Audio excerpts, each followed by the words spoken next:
assunto, empresas de tecnologia começam a desenvolver serviço para evitar roubos via Pix. Olha que boa notícia. Só que o Banco Central faz um alerta ao usuário sobre a contratação deste serviço que não traz nenhuma segurança. E os seus dados pessoais ainda podem cair em mãos erradas. Veja na reportagem de Michael Mendes. A cada dia uma pessoa é vítima do crime do Pix, seja em assalto comum ou sequestro relâmpago. Os dados atuais obtidos pela nossa reportagem junto ao Banco Central revelam um salto nessa prática criminosa.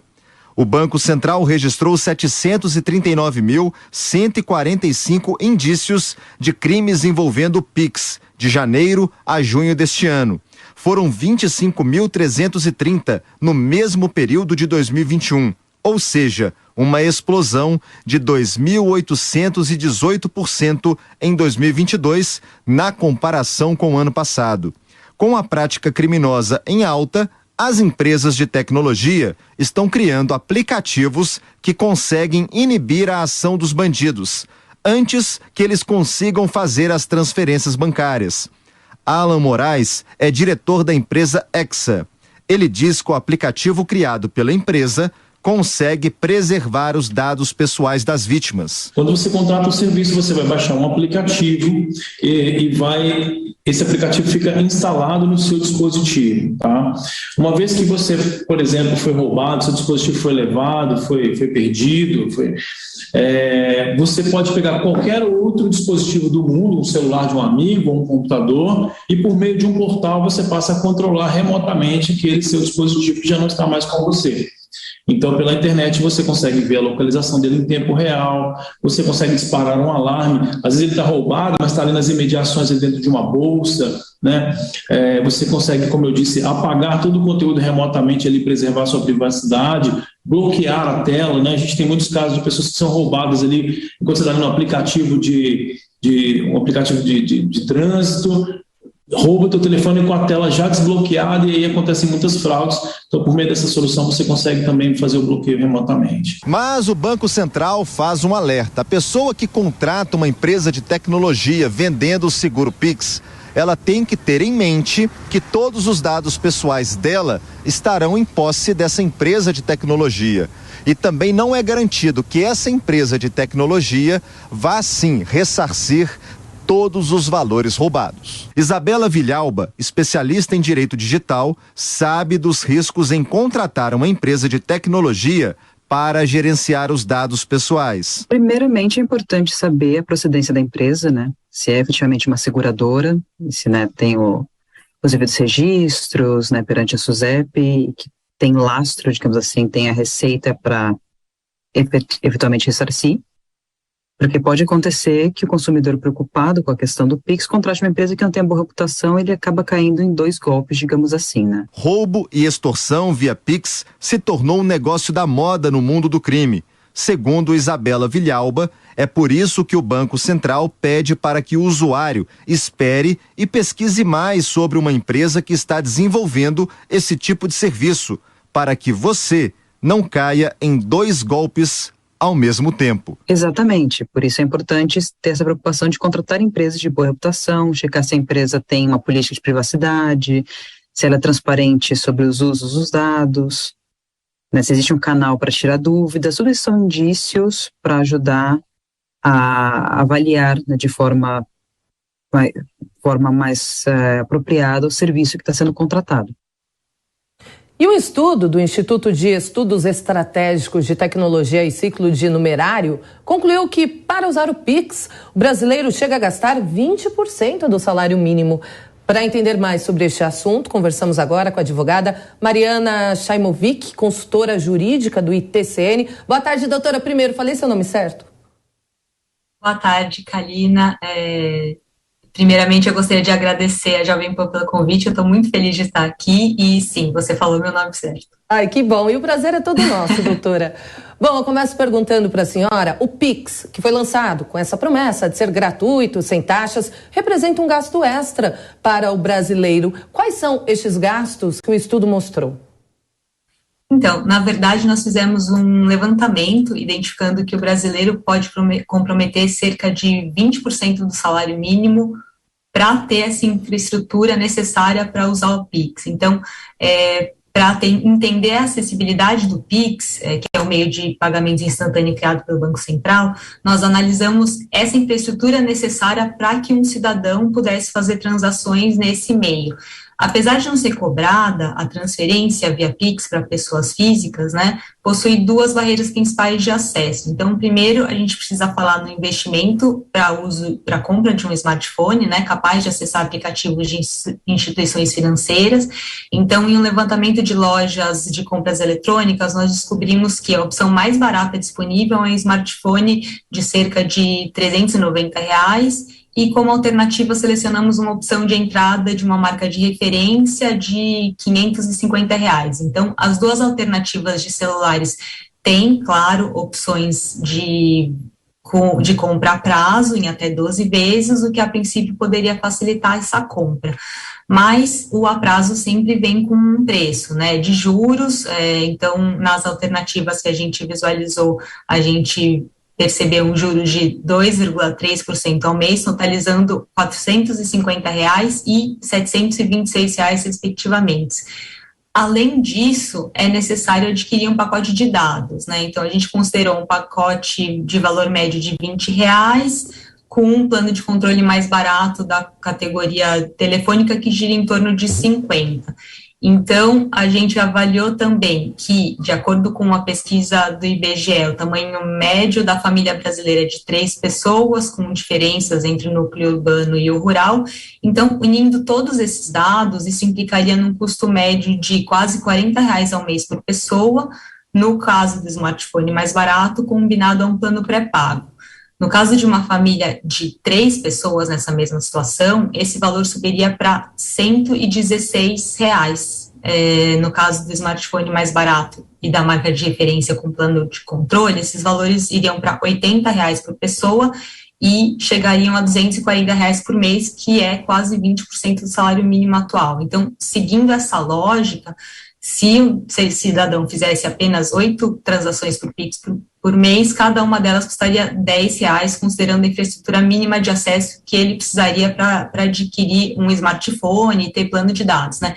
Isso desconsiderando os desafios da telecomunicação enfrentados no país, né? A gente sabe que temos realidades diferentes num país enorme como o Brasil, e é importante também destacar que existem cerca de 30 milhões de pessoas que são desbancarizadas, né? Então, para ter acesso ao Pix, é necessário ter conta em banco, e além disso é importante considerar que existem pessoas que não têm familiaridade com essas ferramentas, né? Que precisam de uma educação digital para superar determinadas barreiras de utilização.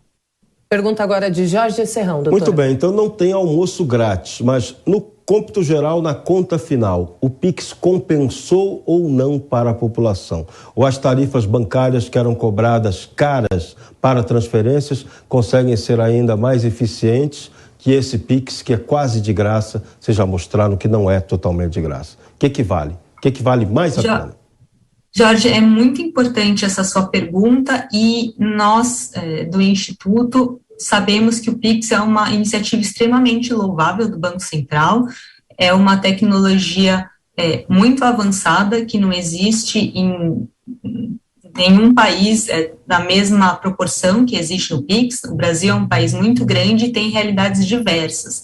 Então, é importante que as pessoas tenham, sim, acesso ao Pix, da mesma maneira que é importante que as pessoas tenham acesso a outros tipos de transações que, justamente por não serem imediatas, servem para para fazer determinados tipos de transação com determinados valores, que precisam que têm necessidades diversas, características diversas, da mesma maneira que é importante que as pessoas possam ter acesso ao dinheiro em espécie, né, o que a gente chama de dinheiro vivo. E é isso que o ITCN vem para dizer. A gente acredita numa harmonia entre os meios de pagamento. Então, o Pix veio para ficar, da mesma maneira em que o dinheiro vivo já existe há muito tempo e vai continuar existindo, porque a gente precisa de alternativas diversas para populações diversas, com necessidades que podem ser muito diferentes em momentos diferentes da vida e, enfim, para transações distintas do dia a dia. Então, a ideia do nosso instituto é realmente defender essa possibilidade de escolha. Outra pergunta que também é muito importante, em relação às taxas bancárias. Vocês chegaram a elaborar algum estudo que demonstrasse que essas taxas podiam ser muito mais baratas do que são ou do que eram no Brasil? Não, na verdade, como o nosso instituto trata basicamente de questões mais relacionadas à circulação de dinheiro e menos relacionadas ao sistema bancário propriamente dito, nós não temos um estudo que faz essa conexão entre taxas bancárias e o PIX, por exemplo, mas nós sabemos que, assim como o PIX foi muito aceito pela população em geral, ainda existem muitas empresas que optam por TED, DOC, porque isso, enfim, existe um custo de transição, né, de uma tecnologia para outra, e isso é importante em todos os setores, né? Então, se a gente está falando de empresariado, se a gente está falando de população, da população em geral, sempre existe um custo de mudar, né, todo o ecossistema da empresa para sair de uma transferência, de uma TED ou DOC para um PIX. Então, a gente acredita que assim como o PIX foi muito bem aceito, existem empresas que continuam a optar por transferências desse tipo, até por uma questão de segurança. Enfim, o PIX é muito recente, a gente sabe que, às vezes, o direito tem que correr atrás do que está acontecendo na sociedade, né? Então, no começo, o PIX não tinha uma restrição de limite de valor. Vimos, como a reportagem anterior, inclusive, mencionou, diversos casos de fraudes, né, de aumento de golpe do PIX. Então, infelizmente, a gente tem uma tecnologia que é muito importante, mas que ainda é preciso saber lidar com ela e controlar as possibilidades de fraude, de violência que estão acontecendo. Então, é bem importante que todos mantenham as alternativas possíveis para fazer transações da maneira que acharem mais conveniente. Doutora, agora como fornecer, facilitar o acesso do PIX, dessa tecnologia, para essa população mais vulnerável, mais carente, para que eles não tenham este gasto que o estudo mostrou? Existem alternativas para isso, medidas que possam promover o PIX também para um outro público? Olha, eu acho que é um processo, mas a gente também tem que se perguntar se essa tecnologia é realmente a tecnologia que melhor supre as necessidades da população como um todo. Então, da mesma maneira que você pode sim utilizar o PIX e utilizar o sistema financeiro para fazer transações, é possível fazer esse tipo de transação em dinheiro em espécie, né? A gente sabe que existem, inclusive, gurus de educação financeira que falam que, para controlar os seus gastos, às vezes é melhor você ter o dinheiro em envelope e determinar qual é o seu orçamento para cada gasto, porque muitas vezes, apesar de ser muito fácil, por exemplo, controlar gastos no cartão de crédito, muitas vezes as pessoas gastam mais do que ganham por causa dessa facilidade. Então, se você tem ali o seu orçamento pré-determinado, separado em envelopes para gastar com lazer, com transporte, com comida, aluguel, água, luz, enfim, você consegue ver aquilo e ter mais controle. Então, existem maneiras, obviamente, de possibilitar que o PIX seja mais acessível.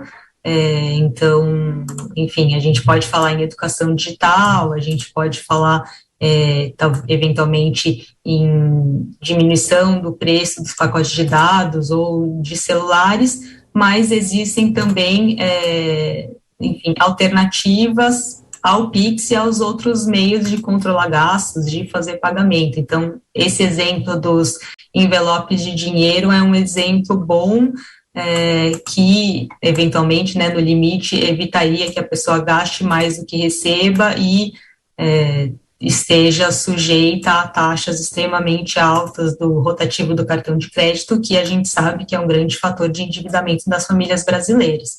Então, a gente tem que pensar um pouquinho sobre o que faz sentido para quem e quando, né?